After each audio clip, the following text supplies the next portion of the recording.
نبی کریم کی جنگوں غزوات کی مکمل تاریخ۔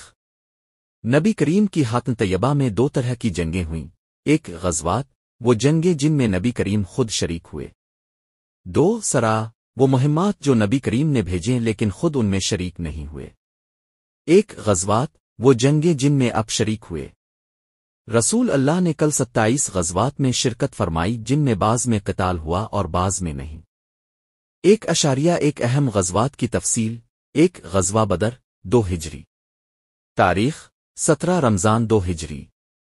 وجہ قریش کا مسلمانوں کو مکہ سے بے دخل کرنا اور ان کے اموال پر قبضہ۔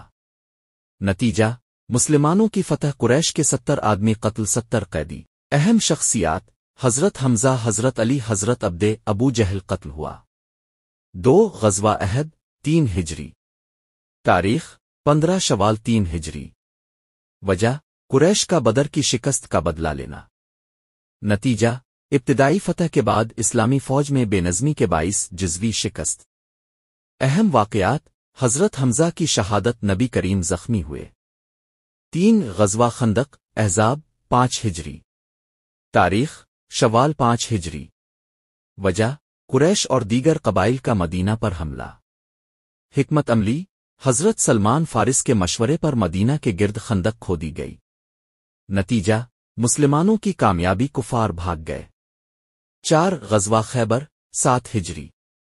تاریخ محرم 7 ہجری۔ وجہ یہودیوں کی مسلسل سازشیں۔ نتیجہ مسلمانوں کی فتح، یہودیوں کی طاقت ختم۔ 5 غزوہ فتح مکہ، 8 ہجری۔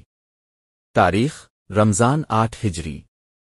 وجہ قریش کی طرف سے معاہدہ حدیبیہ کی خلاف ورزی۔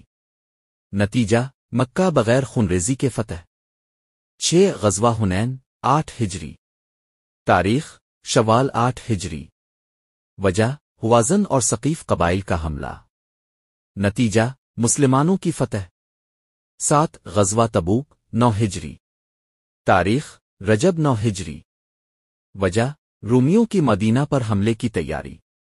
نتیجہ رومی فوج مقابلے پر نہ آئی، بغیر جنگ کے فتح۔ 2 سرا، جہاں نبی کریم خود نہ گئے۔ رسول اللہ نے تقریباً 56 سرا بھیجے۔ کچھ مشہور سرا درج ذیل ہیں۔